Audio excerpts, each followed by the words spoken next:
The first step towards achieving your dreams is having the right coach. Get the best education with forensic classes by Diksha and make your NET forensic exam dreams come true. Download the app now. Hello everyone, welcome to our YouTube channel. And आज की class में हम continue कर रहे हैं DUET PG forensic science 2020 का question paper solve करना। In the previous class हमने 60th क्वेश्चन तक कंप्लीट कर लिया था, हमारा सॉल्विंग है। From today we are starting from question number 61। So 10 question further discuss करेंगे एंड डिसाइड करेंगे कि what is the correct answer. आप वीडियो पॉज करके अपना आंसर भी सेलेक्ट कर सकते हैं, otherwise you can just follow us. So अगर आप प्रिपरेशन कर रहे हैं DUET PG फोरेंसिक साइंस के लिए, एग्जाम डेट आ चुकी है and exam date is on 18th October 2022. So you have 28 days, around 25 days, let's say 25 days you have. In 25 days में आप बहुत ही अच्छी प्रिपरेशन कर सकते हैं DUET PG के लिए with our official course, with our course which is available in our official application. Application के लिंक आपको डिस्क्रिप्शन में मिल जाएगी, वहाँ से आप इसे डाउनलोड कर सकते हैं एंड ज्वाइन कर सकते हैं DUET PG की classes for forensic science and अपनी एग्जाम क्लियर कर सकते हैं। सो DUET PG की क्लासेस इंक्लूड करता है video lectures, PDF study material and mock test. ये आपकी कंप्लीट प्रिपरेशन के लिए इनफ है कि आप एग्जाम क्रैक करें। सो join our classes, link is in the description and start preparing from today. Okay, so let's start question number 61. So the situation in which a gene is at a locus that alters a phenotypic expression of a gene at another locus is known as. तो question को समझते हैं। Jeans की different situations होती है ना। Gene के locations, जिस लोकेशन पे जीन रहता है उसे हम कहते हैं लोकस। ठीक है, जैसे कि आप एक घर में रहते हैं, वो हमारा लोकस है। फॉर एग्जाम्पल, सो आपका घर और आपके फ्रेंड का घर अगल बगल में, यू गाइज आर नेबर्स। सो आपका जो घर है वो आपका लोकस है एंड जो आपके फ्रेंड का घर है वो उसका लोकस है। लेट्स से आप दोनों एक जीन हो, सो इनका अलग अलग लोकस है। पर अगर आपका फ्रेंड आपके घर आके रहने लग जाए एंड आप उसके घर में आके रहने लग जाओ, तो जो चेंजेस आएंगे, इस चेंज की वजह से जो इंटायरली ऑर्गेनिज्म में चेंजेस आएंगे, उसे हम क्या कहते हैं? सो फिनोटिपिक एक्सप्रेशन क्या होता है?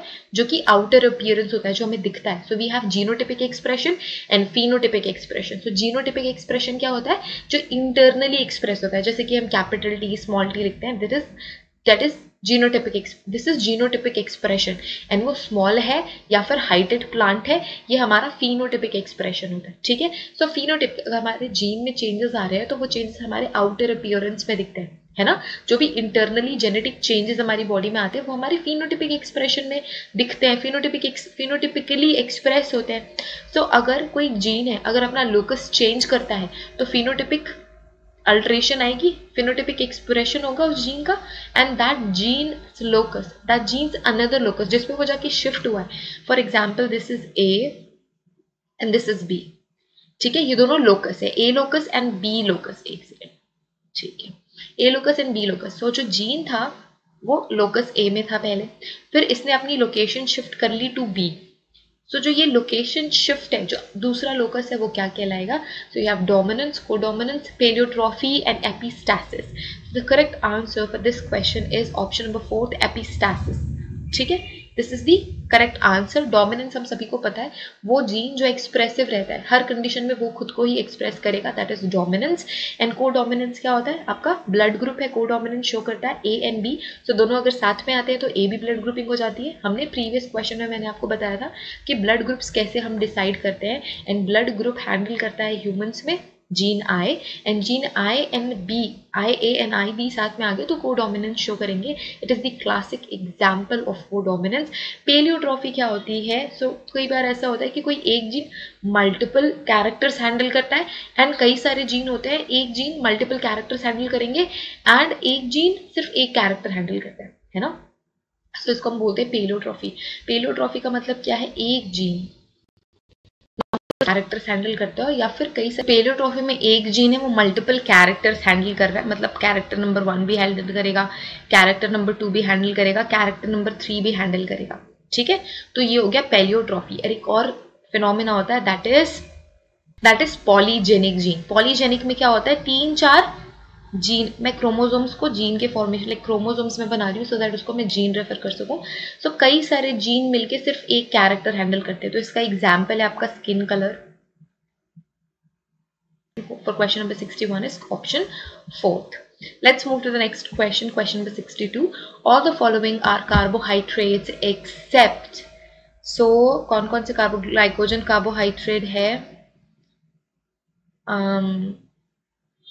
Chitin and cellulose.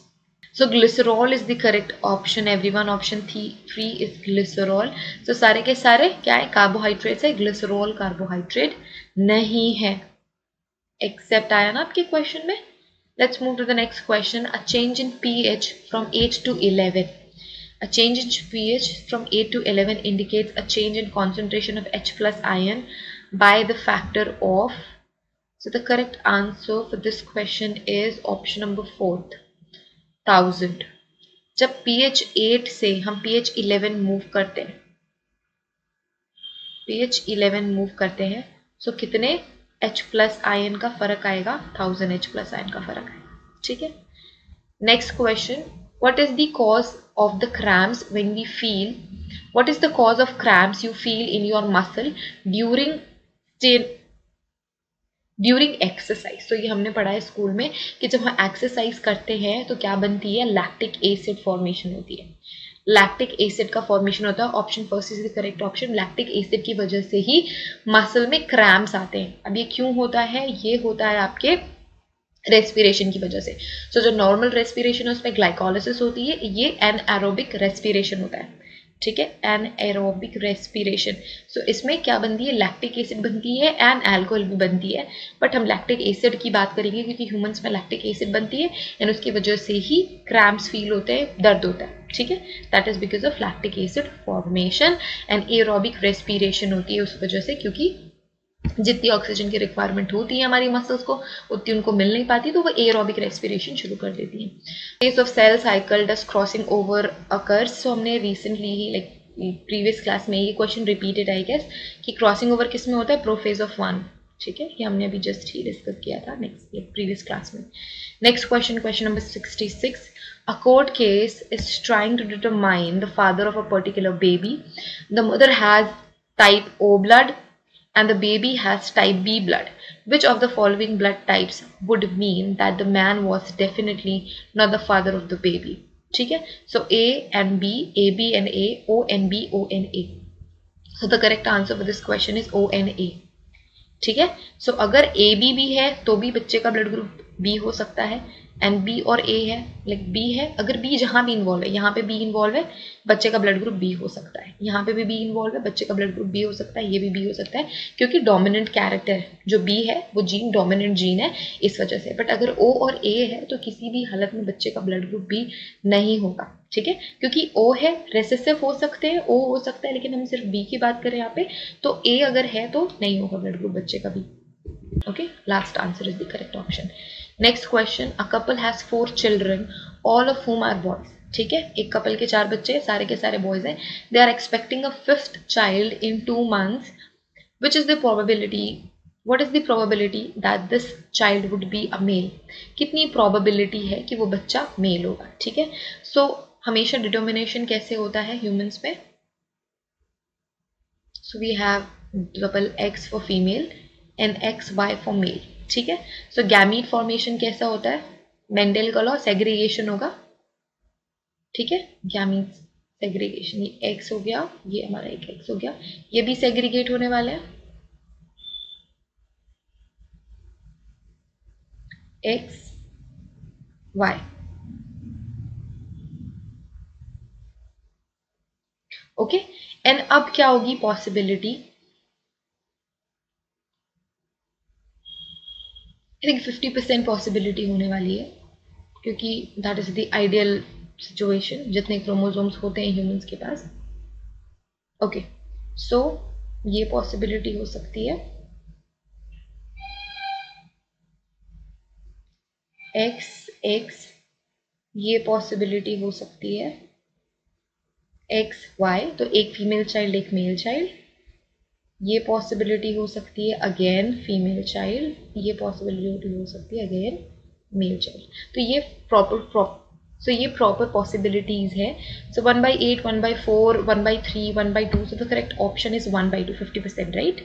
So 50% chances है कि फीमेल हो जाए, 50% चांसेस है कि मेल चाइल्ड हो जाए. Okay. Next question. All of the following represents X linked condition except. We have hemophilia, X linked है. Then we have muscular dystrophy, ये भी एक्स लिंक्ड डिसऑर्डर है. कलर ब्लाइंडनेस भी एक्स लिंक्ड रेसेसिव डिसऑर्डर्स हैं. Then we have albinism. ठीक है, this is not X linked.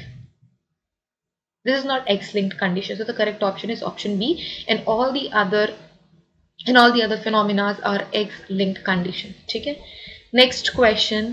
The ability to establish exact whereabouts of an item of evidence and under whose control it was from the collection of the courtroom and everywhere in between is known as maintaining the chain of command, continuity of investigation, chain of custody, business record cycle.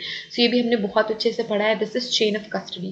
Chain of custody में हम सारी information note करते हैं कि कब हमने crime scene से वो आइटम रिकवर किया, कब हमने उसे प्रोसेस किया, पैक किया एंड लैब भेजा. एंड इस बीच कौन कौन से ऐसे पर्सन थे जिन्होंने उस एविडेंस को हैंडल किया, किस तरीके से हैंडल किया, किस तरीके से स्टोर किया है. एंड ये सारी चीज़ें हम चेन ऑफ कस्टडी में मेंटेन करते हैं. अगर चेन ऑफ कस्टडी ब्रीच हुई, चेन ऑफ कस्टडी टूट गई, तो पूरी की पूरी पॉसिबिलिटी है कि वो इंपॉर्टेंट पीस ऑफ एविडेंस भी कोर्ट में इनएडमिसिबल हो जाए. सो अगर कोर्ट में आपको एविडेंस एडमिट करना है या फिर आप चाहते हो कि कोर्ट आपके एविडेंस को एक्सेप्ट करे, तो आपको चेन ऑफ कस्टडी मेंटेन करनी होगी, उसकी ऑथेंटिसिटी मेंटेन करनी होगी. आपने ऑथेंटिसिटी मेंटेन करी है लेकिन चेन ऑफ कस्टडी भी मेंटेन नहीं करी है, तो भी कोर्ट उसे रिजेक्ट कर सकता है, उसे इनएडमिसिबल कर सकता है, क्योंकि आपने चेन ऑफ कस्टडी मेंटेन नहीं करी. सो हो सकता है जिस बीच में आपने चेन ऑफ कस्टडी मेंटेन नहीं करी उसमें अल्टरेशन कर दिया गया हो, आपके एविडेंस में अल्टरेशन कर दिया गया हो, कुछ भी हो सकता है. तो इस फिनोमेना के लिए इसी वजह से हमें चेन ऑफ कस्टडी मेंटेन करना बहुत ही ज़्यादा ज़रूरी है.